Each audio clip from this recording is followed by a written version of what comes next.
My name is Hiba, and I live in Canada. You know how most people usually have a cute little story behind their names? Well, I do too. You see, my parents were really wealthy and had everything in the world except a child. And finally, after lots of prayers and 10 years of marriage, Mom got pregnant. So when I came into this world, Dad chose the name Hiba, which means a gift from God in Arabic. They felt truly blessed. Well, that's what I thought the story behind my name was. It actually turns out to be something really shocking. But before I continue, click like and subscribe. I was an only child, and since both of my parents were too, I had no aunties, uncles, or cousins. But I didn't really feel lonely growing up. My parents were my best friends, and they pampered me to bits. Sometimes a little too much. Once when I was 4 years old, they took me shopping to a toy store. But when we found out that the Barbie I'd wanted was out of stock, Dad kicked up such a fuss. I need it for my daughter. I don't care where you get it from, just get it. It's okay, Daddy. I can get something else.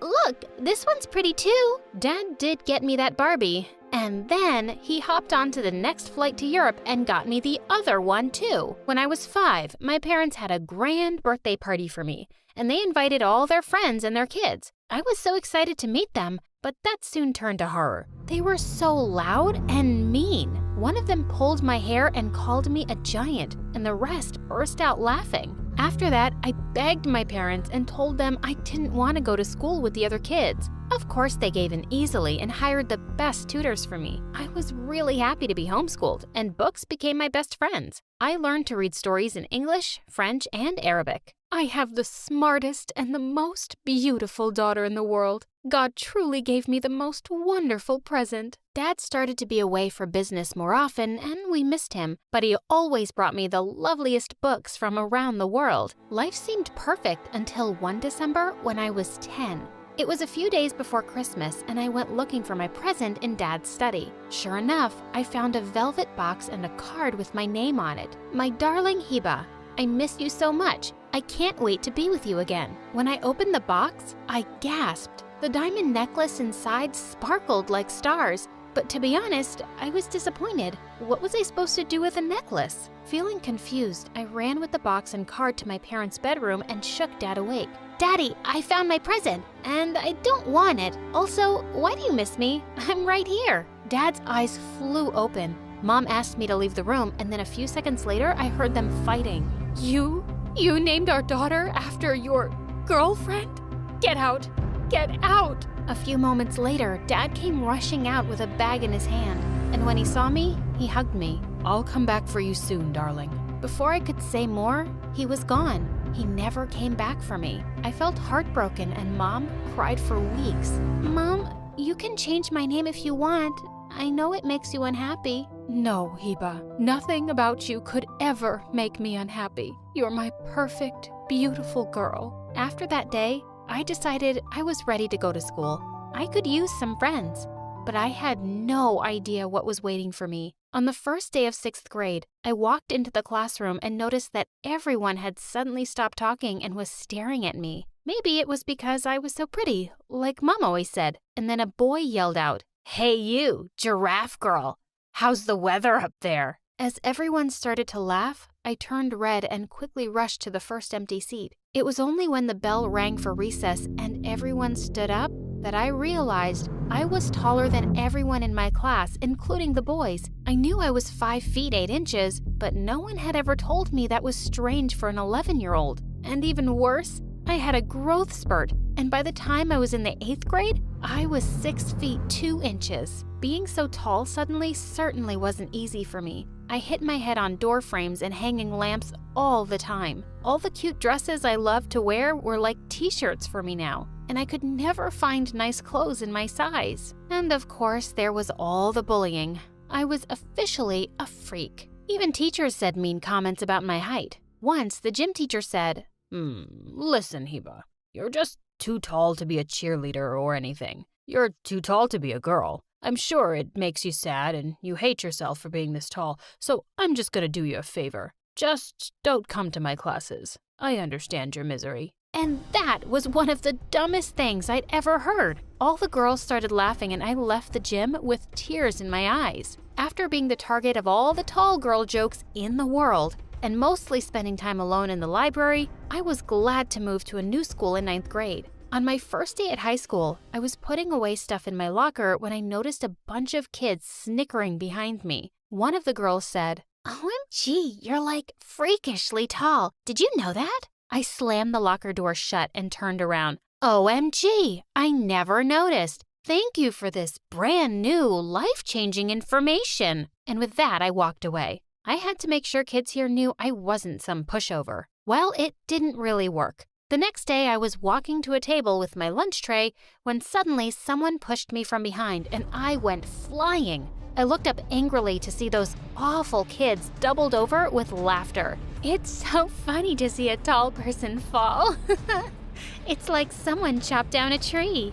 As I blinked away angry tears, I heard someone say, "Knock it off, jerks. She's my friend, and you know you don't want to get on my wrong side." Immediately, the kids scrambled away. I saw a really pretty girl holding out her hand to me. "I've seen you around." Of course, it's not hard to. "You should stick with me and my gang, kid. We kinda rule this school." It turned out her name was Melissa, and she wasn't kidding. Mel and her friends were cheerleaders and the most popular girls in school. She was friends with all the jocks and practically the head of every club. And suddenly, I was one of them. I had to admit, it felt good to finally have people who had my back. I stuck out like a sore thumb in their group, and my head never fit into their selfies, but at least I had friends. Melissa threw a big party on her birthday, and as I hung out awkwardly in the corner, I heard someone say, Wow, I love how tall you are. You look like a supermodel. I looked around to see the most gorgeous boy, and I turned 50 shades of red. He introduced himself as Darren, the captain of the basketball team.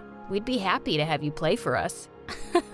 I know everyone thinks I must love playing basketball, but I really don't. I'm into writing stories, actually. We started talking, and it was really easy and fun. Later, he asked me to dance, and as he pulled me close, I felt sparks flying between us. He was a few inches shorter than me, but he didn't seem bothered at all. And a few days later, he asked me out. We started dating, and it was the happiest I'd been in a while. When I showed him my journal with all my stories, he was really impressed at my talent. With his encouragement, I submitted a story in a nationwide story writing contest. A few weeks later, when the principal came on stage during the assembly to announce the winner, I waited breathlessly. The story to get first prize is Never Let Your Dad Name You. Oh my God, yes! By Melissa.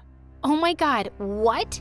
I stood frozen in shock as Melissa skipped onto the stage and accepted the prize. My head was spinning. How was this even possible? No one had read my story or even known I was entering the competition, except one person. During recess, when I went off to the cafeteria to confront both Melissa and Darren, I saw them sitting together at the table, laughing away. Do you two want to explain what just happened? Darren, did you steal my story?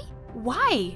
And why would you do this, Melissa? Suddenly, Melissa got up from the table, and she looked at me with pure rage in her eyes. I'll tell you. I asked Darren to switch your story with some other, and I did that because I hate you. So what if I stole your story?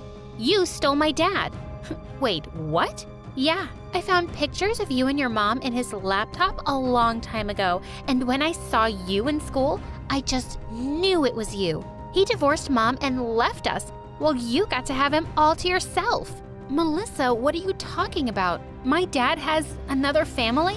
And I haven't seen him in years. He left us for some girlfriend. I don't believe you, and I hate you, you ugly freak.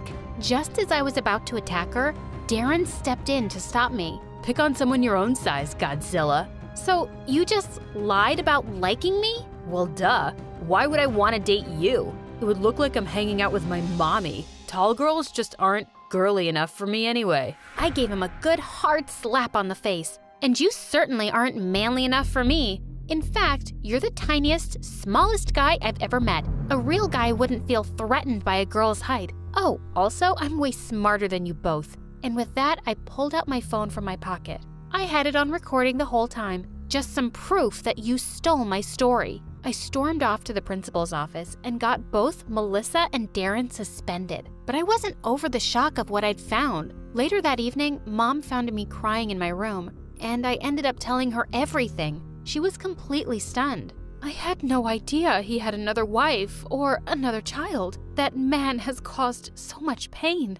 Melissa is just angry at him, honey, and she's taken it all out on you. I kinda understood Melissa's heartbreak and anger, and I decided to forgive her. Once she came back after her suspension, I went up to her. Listen, we don't have to be enemies because of what Dad did. We're actually half-sisters. I never had a sibling.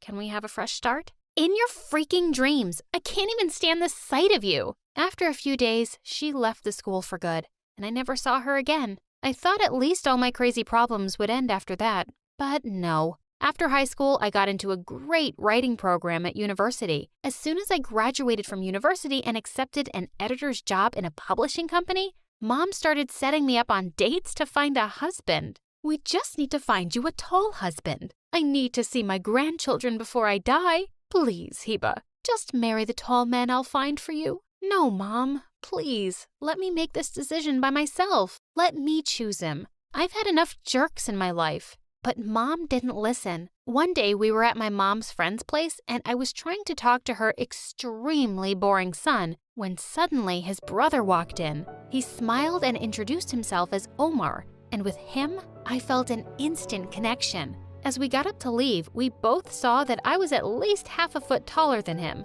Wow, you're taller than I guessed you'd be. And the next day, he called me up and asked me out on a date. We went out for a few months, after which he proposed, and I was more than happy to say yes. On our wedding day, the photographer wanted Omar to stand on a little stool for all our photos, but he said he was perfectly fine with the way we were. Thank you very much. Fast forward 5 years, and I've published 2 best-selling novels. I also have 3 kids now, and I hope they grow up to love reading just as much as I do.